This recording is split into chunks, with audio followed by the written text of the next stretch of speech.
परमेश्वर का नाम का महिमा हो। जीवन की रोटी संदेश में आपका स्वागत है।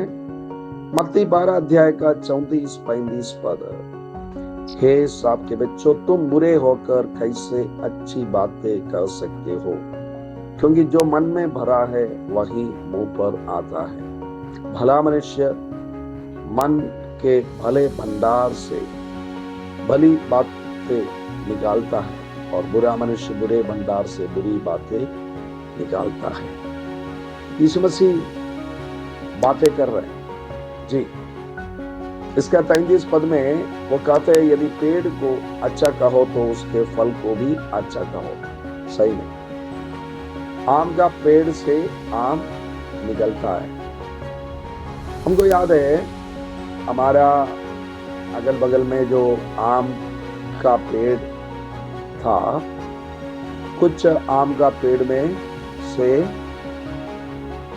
बहुत मीठा आम निकलता था, लेकिन उसी प्रकार देखने में उसी प्रकार दिखने वाला आम का पेड़ और भी था। वहां पर हम लोग जाते नहीं थे, आम लेने नहीं जाते थे, क्योंकि वहां उस पेड़ से जो आम निकलता था वो अच्छा मीठा नहीं था। वो भी आम का पेड़ है, करीब करीब दोनों एक प्रकार का पेड़ है, लेकिन एक से मीठा और एक से खट्टा। क्योंकि दोनों पेड़ का अंदर की कुछ खासियत है। दोनों आम है। यारो देखो, हम सब लोग मनुष्य हैं, लेकिन अलग अलग प्रकार का विचार है। लेकिन बात यह है, हम विश्वासी होकर यीशु मसीह पर जब विश्वास करते हैं तो याद रखिएगा, आप एक नया मनुष्य है। आपका अंदर से क्या निकलना चाहिए? आत्मा का फल निकलना चाहिए। क्या है वो? प्रेम है।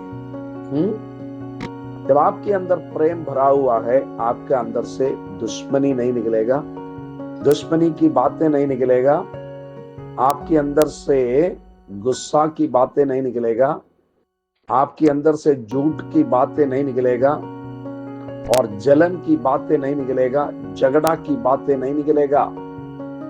आप एक नया व्यक्ति है। यीशु में आने से पहले हम सब कड़वा थे। कुछ अच्छी बातें नहीं निकलते थे, लेकिन अभी हम बदल गए।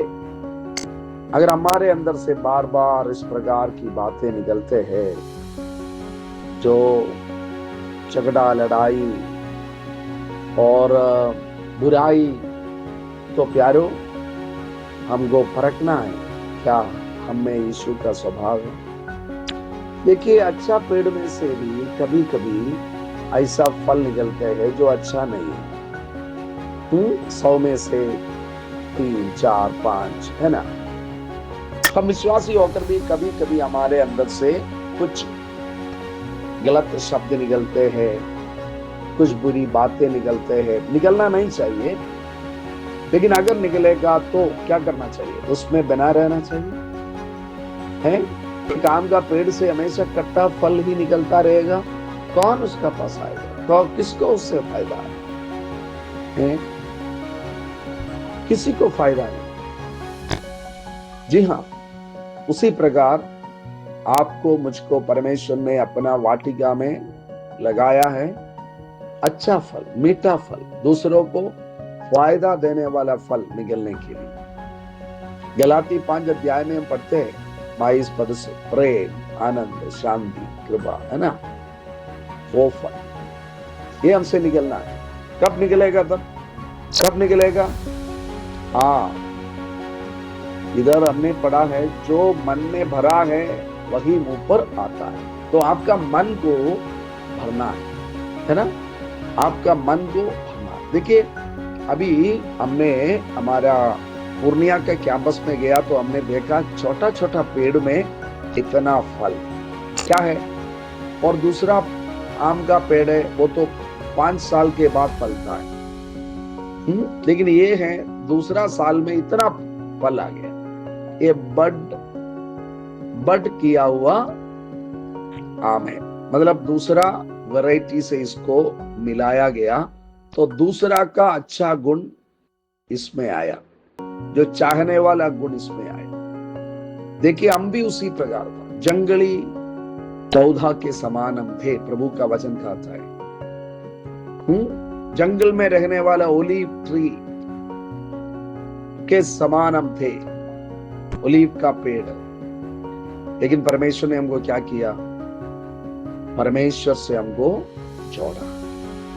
अब हमसे ईर्ष्या, क्रोध, जलन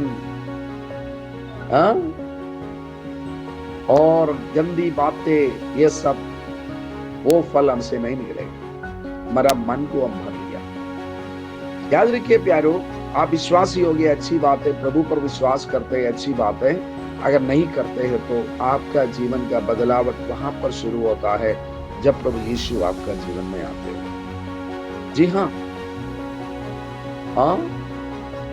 और आपको यीशु में विश्वास करना काफी नहीं है, उनका वचन से आपका मन को भरना है। इधर क्या लिखा? जो मन में भरा है वही मुंह पर आता है। अगर आपका मन में प्रेम है तो मुंह पर प्रेम आएगा। आपके मन में क्षमा करने का बात है तो वो क्षमा आप करेंगे। आपका मन में कृपा है तो कृपा की बातें आएगा, कृपा का काम करेगा। नहीं तो गुस्सा है, ईर्ष्या है आपका मन में, तो ये मन में अच्छी बातें भरने का तरीका क्या है? परमेश्वर का वचन को पढ़ना। ये वचन में अच्छी बातें ही है। इधर कुछ बुरी बात लिखा है तो वो हमारे लिए चेतावनी की बात है ना। कुछ लोगों का गलतियां इसमें लिखा, योना का बारे में लिखा। परमेश्वर ने बोला निनवे जाओ, ये तरसीस को चला गया, तो उससे क्या हुआ? नुकसान हुआ। तो ये सब हमको सुधारने की। तो परमेश्वर का वचन पढ़ो, परमेश्वर का वचन मनन करो, उसका अध्ययन करो। आप कॉलेज जाते होंगे, स्कूल जाते होंगे, नौकरी करते होंगे, घर का काम करते होंगे, खेती करते होंगे, लेकिन अगर आपका मुंह से अच्छी बातें निकलना है तो आप परमेश्वर का साथ, परमेश्वर का वचन के साथ, परमेश्वर के लोगों के साथ संगति रखो, तब आपका मुंह से अच्छी बातें निकलेगा। तब परमेश्वर का जो योजना आपका जीवन के बारे में वो पूरा हो जाएगा। प्रभु आपका योजना हमारा जीवन में है, जीवन के लिए है, वो पूरा हो जाएगा। हमारा मुंह से अच्छी बात है, हमारा दिल से अच्छी बात है, हमारा काम अच्छा हो। परमेश्वर सबको सहायता करे, आशीष